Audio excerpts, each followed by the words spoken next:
SAT example number 85 is kind of an overkill problem. You're overkilled with information about the diagram. But what you want to do is just start at the beginning and kind of label things on the diagram to see what it's talking about. First it says AC is parallel to DE. Well, those are the two end lines that are going vertically up and down. All right. AE, FG, and CD, those are the lines that are in the interior, intersect at point B. Well, that's kind of obvious. That doesn't help much. But then it says FG is perpendicular to AC and DE.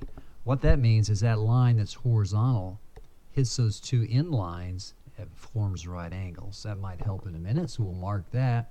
DE, this triangle, or that segment of that triangle rather, is 5 inches, so I'll mark that as 5 inches. BG, from the center to that base, is 8. Let's label that. And AC is 6. That's from here to here is 6. What is the area of triangle ABC? Well, ABC is this one.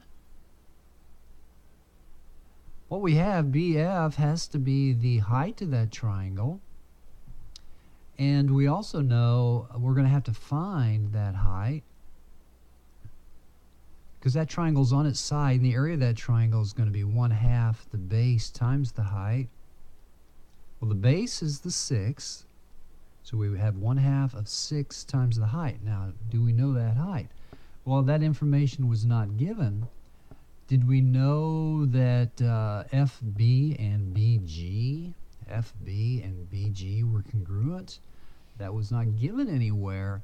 So what we have actually since these lines on the ends are parallel, all these angles are the same because they're alternate interior angles, which means those two triangles that are formed, ABC and triangle DBE, are similar. So what we're going to do in order to find BF, which we need for the height so we can find the area, we're going to set up a ratio using the parts of those two triangles because those two triangles are similar. So we go base 5 on the little triangle, base 6 on the left bigger triangle, compared to altitude 8 on the smaller triangle to the missing altitude that we need, BF, on the left larger triangle. So we can solve that proportion. Cross multiply 6 times 8 is 48.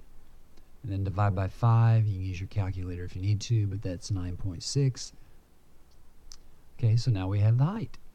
9.6. So we just go back to our formula. 1/2 base times height. So 1/2 of 6 is 3.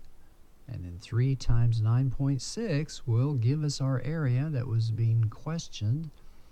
Well, you can, again, punch that in your calculator, but that turns out to be 28.8, which is choice A. So this problem was a little complicated because it gave so much information, and you had to go through a couple steps to even get more information to find what you need, which was the area of the triangle.